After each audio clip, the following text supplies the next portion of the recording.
Hai semuanya, selamat datang di Maheswari Channel.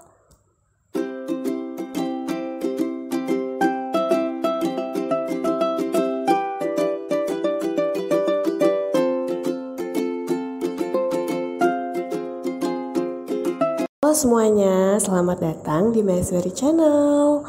Oke teman-teman, di video kali ini aku mau membahas materi dan latihan soal tentang langkah-langkah konseling KB atau yang kita kenal dengan singkatan 17. Nah, sebelumnya untuk teman-teman yang baru aja mampir ke channel aku, jangan lupa untuk subscribe, komen, like, dan share ya. Oke, kita langsung aja masuk ke pembahasannya. Nah, ini adalah sikap yang baik saat kita melakukan konseling KB ya. Jadi sebelum kita masuk ke langkah-langkah konseling KB, ini adalah sikap yang harus kita tunjukkan ke klien kita ya. Singkatannya itu adalah SOLER, S, face your client squarely atau menghadap ke klien, dan smile or nod at client, senyum atau mengangguk ke klien. Nah, teman-teman, kalau bahasa Inggris aku ini kurang tepat penyebutannya atau pelafalannya, harap maklum ya. Nah, kemudian O, open and non-judgmental facial expression atau ekspresi muka menunjukkan sikap terbuka dan tidak menilai. L, lean towards client atau tubuh condong ke klien. E, eye contact in a culturally acceptable manner atau kontak mata atau tatap mata sesuai cara yang diterima budaya setempat. R, relax and friendly manner, santai dan sikap bersahabat. Nah, oke, sekarang kita lanjut ke langkah-langkah konseling KB. Ini pasti teman-teman udah sering dengar dan udah nggak asing lagi yang biasa kita sebut dengan nama 17 ya, teman-teman. Nah, apa aja sih bagian dari singkatan 17 itu? Itu adalah sapa dan salam kepada klien secara terbuka dan sopan. Jadi kita memberikan perhatian sepenuhnya kepada mereka dan berbicara di tempat yang nyaman serta terjamin privasinya. Yakinkan klien untuk membangun rasa percaya diri, tanyakan kepada klien apa yang dapat dibantu, serta jelaskan pelayanan apa yang dapat diperolehnya. Jadi biar mudahnya, itu adalah sapa dan salam ya teman-teman. Kemudian T, tanyakan pada klien informasi tentang dirinya, membantu klien untuk berbicara mengenai pengalaman KB dan kesehatan reproduksi, serta yang lainnya. Biasanya kan ada klien itu yang memang benar-benar baru pertama kali mau KB, atau udah pernah KB, kemudian merasa tidak cocok, nah seperti itu. Tanyakan kontrasepsi yang diinginkan oleh klien. Dengan memahami kebutuhan, pengetahuan, dan keinginan klien, kita dapat membantunya. Biasanya juga ada klien yang memang datang-datang ke bidan itu udah tahu nih dia pengennya apa, pengen IUD kah, atau pengen pakai pil, seperti itu ya teman-teman. Kemudian, kalau U, itu kita menguraikan kepada klien mengenai pilihannya dan jelaskan mengenai kontrasepsi yang mungkin diingini oleh klien dan jenis kontrasepsi yang ada. Nah, ada dua kasus. Biasanya pasien datang itu sudah tahu ingin menggunakan KB apa. Misalkan dia pengennya IUD, maka kita jelaskan nih mengenai pilihannya itu, tentang IUD-nya ini seperti apa. Kemudian, kalau misalkan belum tahu, maka kita merincikan atau menguraikan macam-macam kontrasepsi yang ada. Jadi, biar nantinya klien itu bisa menentukan pilihannya gitu. Nah, kemudian kalau itu adalah membantu klien menentukan pilihannya. Yang ini tadi ya teman-teman, setelah kita menjelaskan macam-macam kontrasepsi, kemudian kita membantu klien nih, bagusnya seperti apa sih dengan kondisi klien yang sudah kita lakukan pemeriksaan, ini cocoknya mengarah ke KB apa, seperti itu. Bantulah klien berpikir mengenai apa yang paling sesuai dengan keadaan kebutuhannya, dorong klien untuk menunjukkan keinginannya dan mengajukan pertanyaan. Tanggapi secara terbuka dan petugas mempertimbangkan kriteria dan keinginan klien terhadap setiap jenis kontrasepsi. Tanyakan apakah pasangannya akan memberikan dukungan dengan pilihannya tersebut.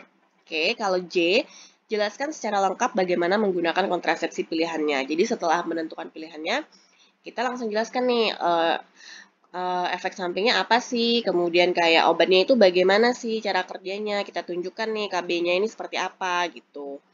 Kemudian U, perlunya dilakukan kunjungan ulang, bicarakan dan buat perjanjian kepada klien untuk kembali lagi melakukan pemeriksaan lanjutan atau permintaan kontrasepsi jika dibutuhkan. Nah, biar mudahnya untuk mengingat 17, sa itu sapa dan salam, T tanyakan kepada klien, kemudian U uraikan jenis-jenis kontrasepsi, tu bantu klien menentukan pilihan, D menjelaskan pilihan klien, U kunjungan ulang. Gitu aja ya teman-teman. Jadi yang panjang-panjangnya ini nggak perlu teman-teman hafalkan, cukup inti-intinya aja. Nah, oke, kita langsung masuk ke pembahasan soal. Nomor 1, Nyonya R usia 26 tahun baru saja melahirkan anak pertamanya 6 bulan yang lalu. Klien mengatakan ingin menggunakan KB yang tidak mengganggu ASI. Hasil pemeriksaan menunjukkan TTV dalam batas normal dan klien belum pernah haid. Tindakan tepat yang dilakukan oleh bidan pada kasus tersebut adalah A. Menanyakan kebutuhan klien terkait kontrasepsi. B. Menyapa klien. C. Menjelaskan tentang macam-macam kontrasepsi. D. Membantu klien menentukan pilihannya. E. Menyarankan klien menggunakan KB mal. Oke ya teman-teman, di sini kita lihat kuncinya itu adalah di mana klien mengatakan ingin menggunakan KB yang tidak mengganggu ASI. Nah, maka tindakan yang tepat kita lakukan adalah menjelaskan tentang macam-macam kontrasepsi. Kenapa bukan yang A? Kalau yang A menanyakan kebutuhan klien terkait kontrasepsi, di sini kan kliennya udah bilang dia ingin menggunakan KB yang tidak mengganggu ASI. Itulah kebutuhan kliennya. Berarti udah nggak perlu kita tanyakan lagi kan? Kemudian yang B menyapa klien juga itu sudah merupakan langkah awal. Pasiennya di sini sudah menjelaskan nih kebutuhannya gitu. Jadi bukan kurang tepat. Kalau yang D, membantu klien menentukan pilihannya. Di sini kliennya ini kan baru menjelaskan nih pengen pakai KB yang tidak mengganggu ASI. Dia pengen tahu nih ada macam-macam kontrasepsi apa aja yang tidak mengganggu ASI gitu kan. Maka sebelum dia menentukan pilihannya ya kita harus menjelaskan dulu tentang macam-macam kontrasepsi. Kalau yang E menyarankan klien menggunakan KB mal. Ini nggak salah, ini juga bisa juga betul. Tetapi sebelum kita menyarankan klien menggunakan KB mal, tidak ada salahnya kita, bukan tidak ada salahnya, tapi kita memang harus menjelaskan dulu tentang macam-macam kontrasepsi gitu. Baru ketika klien merasa mungkin bingung nih harus milih yang mana, ya kita membantu menyarankan kontrasepsi yang terbaik untuk ibunya, seperti itu. Jadi nomor 1 jawabannya adalah yang C. Lanjut nomor 2, Nyonya B usia 25 tahun datang ke BPM mengatakan ingin menggunakan KB mini pill. Hasil pemeriksaan tekanan darah 110 per 80 mm hidrogirum, nadi 80 kali per menit, pernafasan 20 kali per menit, suhu 36,7 derajat Celcius, vulva vagina tidak ada kelainan. Konseling yang tepat dilakukan bidan adalah A. Menguraikan jenis-jenis kontrasepsi, B. Memberikan KB mini pill, C. Menjelaskan waktu kunjungan ulang, D. Menjelaskan secara lengkap tentang KB mini pill, E. Meminta informed consent. Oke, kata kuncinya adalah Nyonya B ini mengatakan ingin menggunakan KB mini pill. Artinya, ibunya ini udah tahu nih mau pakai KB apa. Maka kita ingat langkah 17 ya. Konseling yang tepat dilakukan bidan, yaitu yang D. Menjelaskan secara lengkap tentang KB mini pill. Kita tidak perlu lagi nih menjelaskan tentang macam-macam kontrasepsi karena ibunya udah menentukan pilihannya. Maka yang harus kita lakukan adalah menjelaskan lagi tentang pilihan ibunya, yaitu tentang KB mini pill. Oke, kita lanjut ya teman-teman ke soal nomor 3. Nyonya U, 30 tahun datang ke klinik bersalin. Klien mengatakan baru saja melahirkan 6 bulan yang lalu, belum menggunakan KB. Saat ini, klien ingin menggunakan alat kontrasepsi dan sedang menyusui. Hasil pemeriksaan menunjukkan TTV dalam batas normal. Tindakan yang dilakukan oleh bidan pada kasus tersebut adalah A. Pemeriksaan fisik pada klien, B. Lakukan konseling KB pada klien, C. Pemberian alat kontrasepsi pada klien, D. Memberikan informed consent pada klien, E. Memberikan informed choice. Nah, kata kuncinya adalah saat ini klien ingin menggunakan alat kontrasepsi dan sedang menyusui. Berarti di sini ibunya datang menyampaikan kebutuhannya, ingin KB dan dia sedang menyusui. Tugas bidan atau konseling bidan yang tepat itu adalah melakukan konseling KB pada klien. Kenapa bukan pemeriksaan fisik? Pemeriksaan fisik sudah dilakukan ya teman-teman. Di soalnya sudah disebutkan hasil pemeriksaan menunjukkan TTV dalam batas normal. Kemudian kalau yang C, pemberian alat kontrasepsi pada klien, alat kontrasepsi apa? Kliennya ini belum tahu nih mau kontrasepsi apa gitu kan. Kemudian yang D, memberikan informed consent pada klien, ini juga kurang tepat karena belum menentukan KB pilihannya. Yang E, memberikan informed choice juga kurang tepat dan memang lebih tepatnya itu adalah yang B. Kita melakukan konseling KB pada klien, di mana di dalam konseling KB itu kita menguraikan macam-macam kontrasepsi, kemudian kita membantu klien untuk menentukan pilihannya dan menjelaskan kepada klien tentang KB pilihannya seperti itu. Sampai sini paham ya teman-teman? Lanjut nomor 4. Nyonya T usia 28 tahun datang ke BPM. Klien ingin menggunakan kontrasepsi jangka panjang AKDR untuk tidak memiliki anak lagi. Hasil pemeriksaan TTV dalam batas normal, plano tes negatif, dan klien sedang haid hari ketiga.